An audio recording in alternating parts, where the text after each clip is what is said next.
Hello बच्चों, कैसे हो आप लोग। आज जो हमारा नया टॉपिक है वो है पाइथागोरस थ्योरम। पाइथागोरस थ्योरम होता क्या है? पाइथागोरस थ्योरम जो होता है राइट एंगल ट्राइंगल के लिए अप्लाई होता है। राइट एंगल ट्राइंगल का मतलब राइट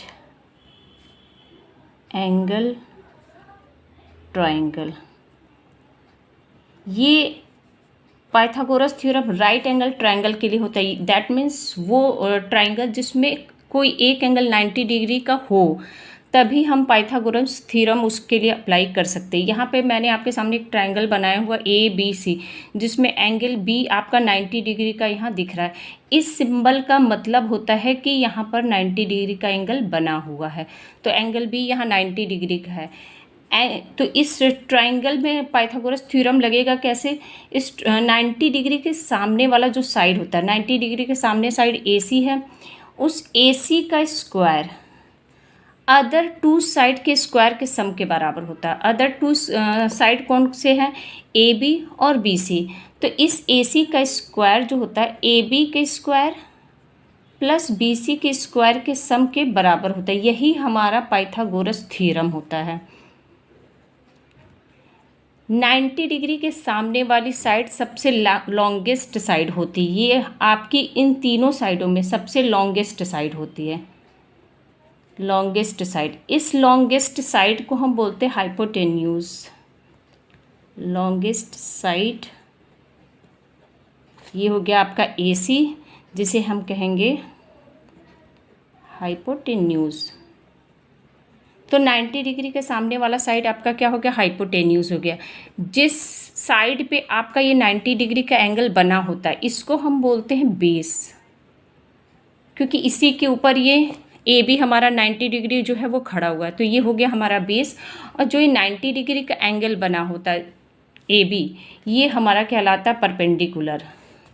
ये हो गया हमारा परपेंडिकुलर। तो ये सारे साइड आपको पता चल गया कि बेस, हाइपोटेन्यूज और परपेंडिकुलर होता क्या है। तो AC हमारा लॉन्गेस्ट साइड, जिसको हम हाइपोटेन्यूज बोलते हैं, तो हम इसको और क्या लिख सकते हैं? हाइपोटेन्यूज। हाइपोटेन्यूज का जो स्क्वायर होता है वो बेस के स्क्वायर और परपेंडिकुलर के स्क्वायर के सम के बराबर होता है। स्क्वायर के सम के बराबर होता है। यही हमारा पाइथागोरस थ्योरम है। इसी बेसिस पे हमारे कई न्यूमेरिकल प्रॉब्लम होते हैं जिन्हें हमें सॉल्व करना रहता है। इसके अलावा कुछ भी इसमें नहीं है। बस आपके सामने क्या करेगा, कोई दो वैल्यू दी गई रहेगी, किसी थर्ड की वैल्यू पता करनी रहेगी। यहाँ पे 3 साइड है, तीनों साइड में से कोई 2 साइड दी रहेगी, थर्ड साइड की वैल्यू आपको पता करनी रहेगी, फिर आप उसको मेज़र करना।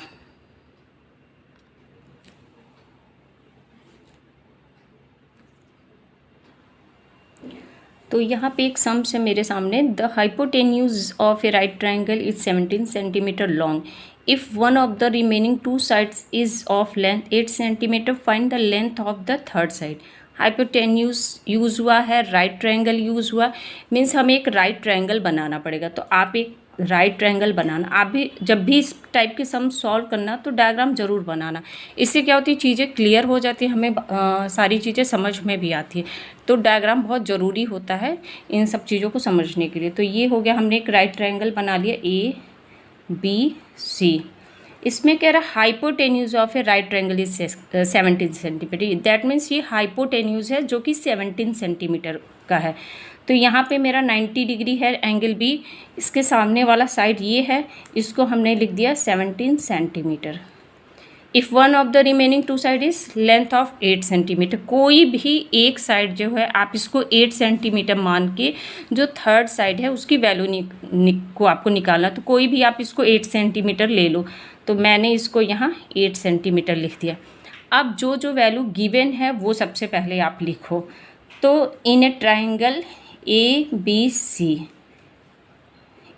ट्राइंगल में AC इक्वल टू आपका दिया हुआ 17 सेंटीमीटर, BC इक्वल टू दिया हुआ आपका 8 सेंटीमीटर, और आपको क्या निकालना, AB की वैल्यू निकालना है।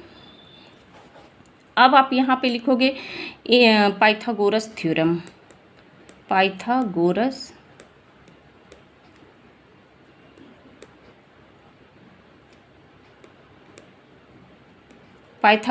थ्योरम अगर हम यूज़ करेंगे तो यहाँ पे हो जाएगा AC square equal to AB square plus BC square, AB square plus BC square, AC square यानी हाइपोटेन्यूज।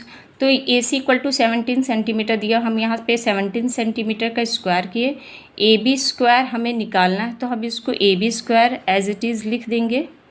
BC स्क्वायर 8 सेंटीमीटर दिया, हम इसको 8 का स्क्वायर लिख दिया। अब हम 17 का स्क्वायर फाइंड आउट करेंगे।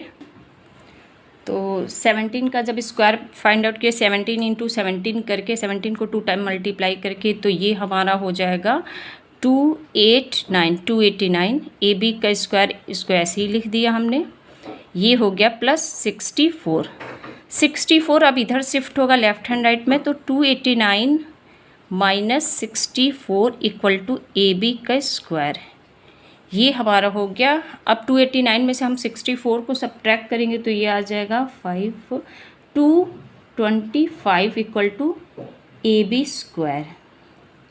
मेरे पास अभी जगह कम है इसलिए मैं आपको साइड में समझाती हूँ। तो अब ये हमारी वैल्यू ए बी का स्क्वायर यहाँ पे आ गया 225। ये क्या है, स्क्वायर रूट के मेथड से अब हम इसको सॉल्व करेंगे। तो ए बी की वैल्यू हमें निकालनी है, हमें ए बी का स्क्वायर नहीं निकालना है। तो ए बी इक्वल टू हो जाएगा, इसको हम स्क्वायर रूट में करेंगे 225। और जब 225 का हम प्राइम फैक्टराइजेशन करेंगे या 225 हम देखेंगे कि ये किसका स्क्वायर है, तो हम 15 का स्क्वायर इसका फाइंड आउट होगा, यानी ये आएगा 15 इंटू 15, अंडर रूट में आएगा 15 इंटू 15। फिर इस अंडर रूट से पेयर में जब कोई चीज़ रहती है तो वो बाहर तभी निकलती, 15 पेयर में, ये हमारा बाहर निकल के 15 सेंटीमीटर, ये हमारा आंसर हो गया। तो find the length of the third side, तो हमारी थर्ड साइड क्या हो गई, 15 सेंटीमीटर की हो गई। हमारा जो अगला क्वेश्चन है वो है the length of the hypotenuse of a right triangle is 13 centimetre. If one of the side of a triangle be 5 centimetre long, find the length of the other side. ये बिल्कुल पहले वाले क्वेश्चन जैसा ये जो मैंने आपको अभी समझाया, फिर भी मैं इसका डायग्राम बना के थोड़ा सा आपको हिंट दे रही हूँ, आप इसको सॉल्व करने की कोशिश करना। इसमें कह रहा length of A hypotenuse right triangle. ये आप एक राइट ट्राइंगल बना लिए। राइट ट्रायंगल आप हमेशा ऐसे सिंबल से दिखाना जरूर, ए बी सी। और लेंथ ऑफ हाइपोटेन्यूज यानी हाइपोटेन्यूज की लेंथ 13 सेंटीमीटर दी गई, दैट मीन्स ये आपका हो गया 13 centimetre. If one of the side of the remaining triangle, कोई भी एक साइड आप 5 सेंटीमीटर का लेके थर्ड साइड की वैल्यू पता करना। तो यहाँ पे मैं इस बार 5 सेंटीमीटर इसको लेती हूँ परपेंडिकुलर का, और ये वैल्यू हमें पता करनी है। तो जो भी गिवन है हम सबसे पहले वो लिख देंगे। तो in a triangle, in right angle triangle A B C, A B C एक राइट ट्राइंगल में ए सी इक्वल टू हमारा है 13 सेंटीमीटर, ए बी हमारा है 5 सेंटीमीटर, और यहाँ बी सी हमें निकालना है। तब आप यहाँ पे वही चीज़ करेंगे, पाइथागोरस थ्योरम।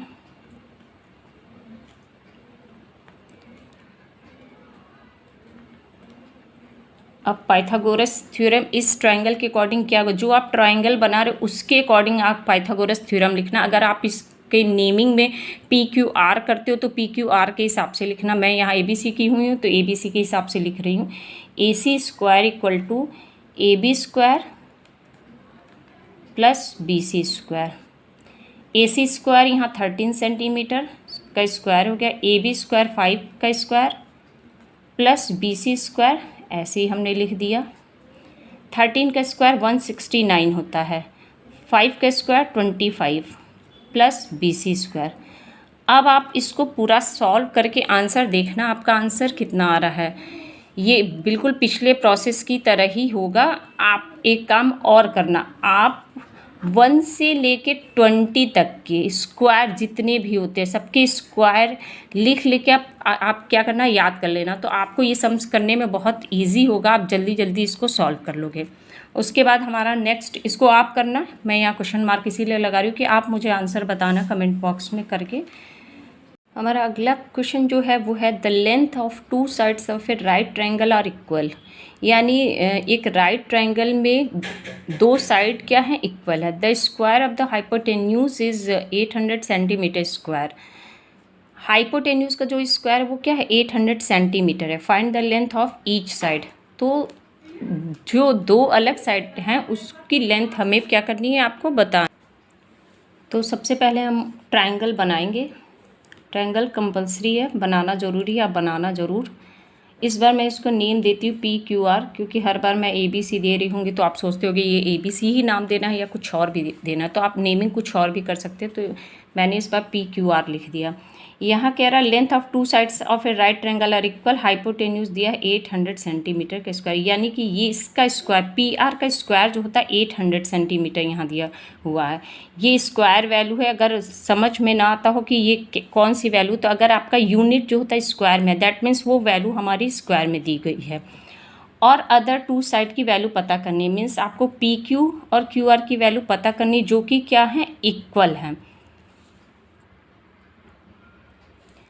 तो अब आप सारी वैल्यू पहले लिख दो। In a right triangle PQR, right angle PQR में PR का स्क्वायर, हाइपोटेन्यूज PR का स्क्वायर है आपका 800 सेंटीमीटर स्क्वायर, और PQ इक्वल टू QR है। PQ और QR क्या है, इक्वल है। तो अगर आप सपोज करो, let's the PQ equal to आपका क्या है, x सेंटीमीटर का। अगर PQ अपने x सेंटीमीटर का सपोज किया तो आपका QR भी क्या होगा, x का ही होगा।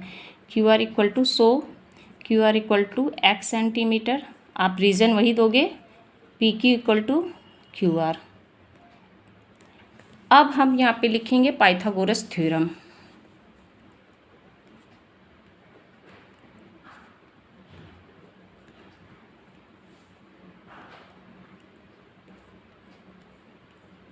अब इस राइट एंगल ट्रायंगल के अकॉर्डिंग पाइथागोरस थ्योरम हो जाएगा PR square equal to PQ square plus QR square. PR square दिया हुआ 800 सेंटीमीटर स्क्वायर, इसको हम स्क्वायर नहीं लिखेंगे क्योंकि ये पूरा स्क्वायर की ही वैल्यू दी गई है, तो ये हो गया 800। और PQ और QR हमने x सपोज किया था, तो यहाँ हो जाएगा x का स्क्वायर प्लस x का स्क्वायर। यहाँ हो गया ये 800, x और x, 2x है, ये ऐड होके क्या बन जाएंगे, 2x square. 2x square equal to क्या है, 800 है, यानी 2x स्क्वायर की वैल्यू 800 है, तो एक x स्क्वायर की वैल्यू क्या होगी, दैट मीन्स x स्क्वायर की वैल्यू पहले हम पता करेंगे, तो 800 डिवाइडेड बाई 2 हो जाएगा। ये जब हम डिवाइड किए तो ये हो जाएगा 2 4 जा 8, 2 0 जा 2 0 जा। अब x स्क्वायर इक्वल टू हमारा आया है 400, हमें निकालनी है x की वैल्यू, तो इसका हम स्क्वायर रूट करेंगे, ये स्क्वायर रूट में गया। अब आप सोचोगे स्क्वायर रूट कैसे निकाले, तो आप क्या करो, साइड में आप प्राइम फैक्टराइजेशन कर दो। अगर आपको 1 से 20 तक के स्क्वायर रूट नहीं याद है, आप याद जरूर करना, नहीं याद है, कभी कभी कुछ चीज़ें भूल जाती, तो आप प्राइम फैक्टराइजेशन रूल से पता कर लेना। इसका जैसे हम एलसीएम लेते हैं वैसे ही करेंगे। 2 2 जा 4, 0 0, 2 1 जा और 0 0, फिर 2 से लेके गए तो 2 5 जा, ये 0 हो गया, 2 से लेके गए तो ये 25, फिर ये 5 से जाएगा, 5 5 जा, 5 से गया, ये 1 आ गया। अब हम x इक्वल टू ये अंडर रूट में ये सारी वैल्यू लिख देंगे, 2 × 2 1 2 3 4, 2 × 2 × 2 × 5 × 5। इस अंडर रूट से बाहर वही वैल्यू निकलती जो कि क्या होती, पेयर में होती। ये 2 का पेयर बन गया, इस 2 का पेयर बन गया और इसका भी पेयर बन गया, तो जो चीज़ें पेयर में बन गई वो हमारी बाहर निकल जाएंगी। ये 2 बाहर निकल गया, एक यहाँ से 2 बाहर निकलेगा, एक यहाँ से 5 निकला, 2 2 जा 4, 4 5 जा 20, that means 20 centimetre.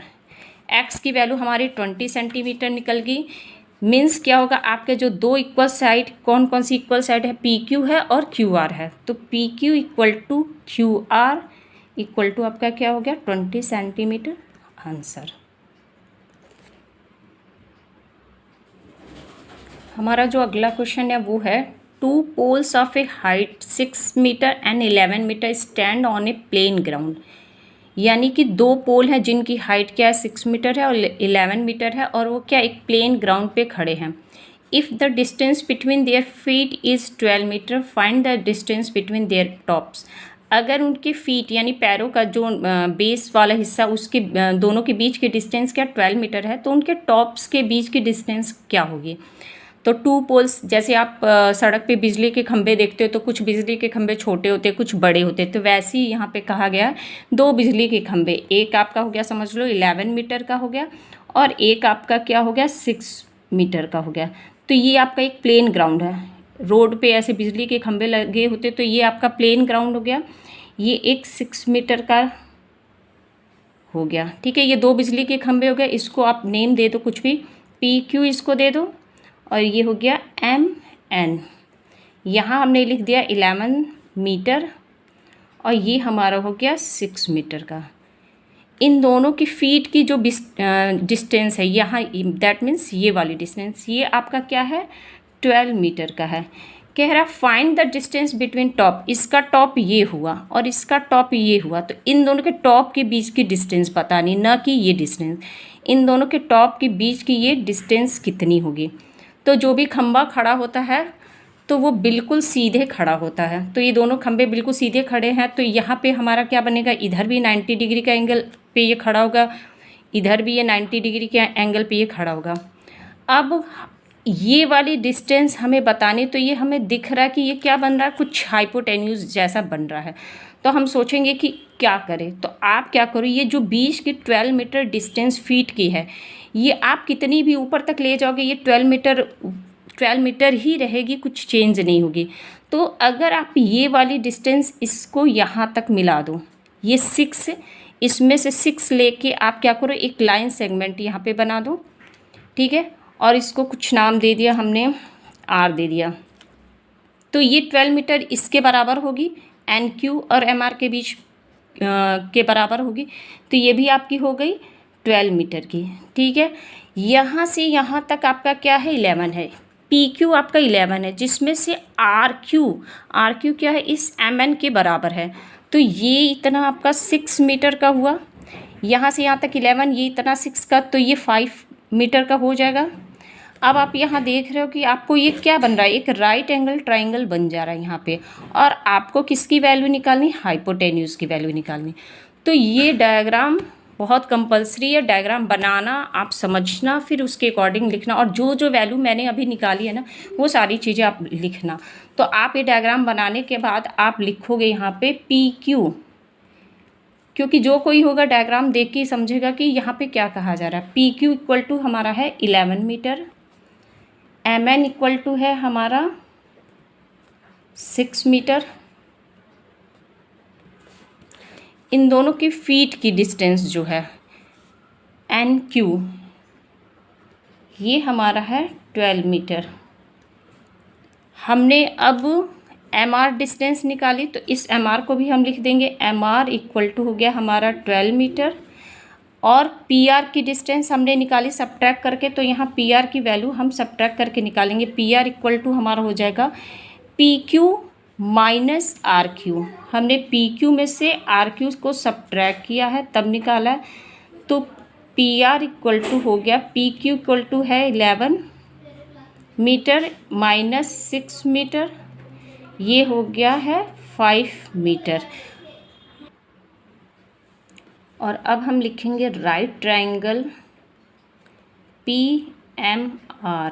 Right angle PMR में जो जो वैल्यू हमारी मिल गई सारी वैल्यू यहाँ लिख देंगे। PR इक्वल टू हमारा है 5 मीटर और MR हमारा है 12 मीटर, और हमें निकालना है PM। अब यहाँ हम लिखेंगे Pythagoras theorem.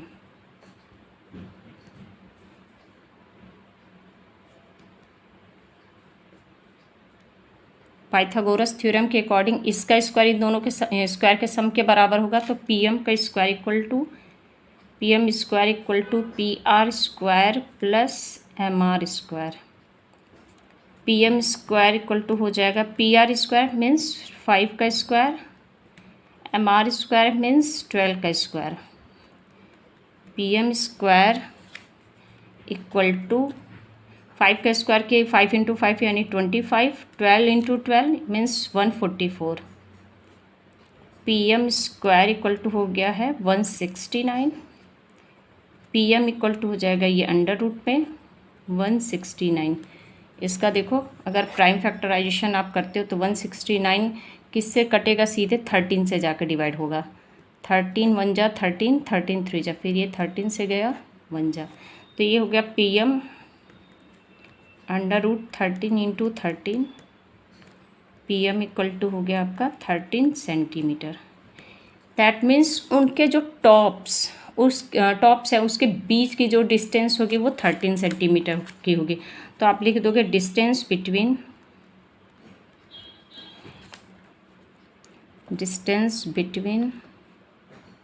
There tops equal to 13 centimetre. ये हमारा आंसर हो गया।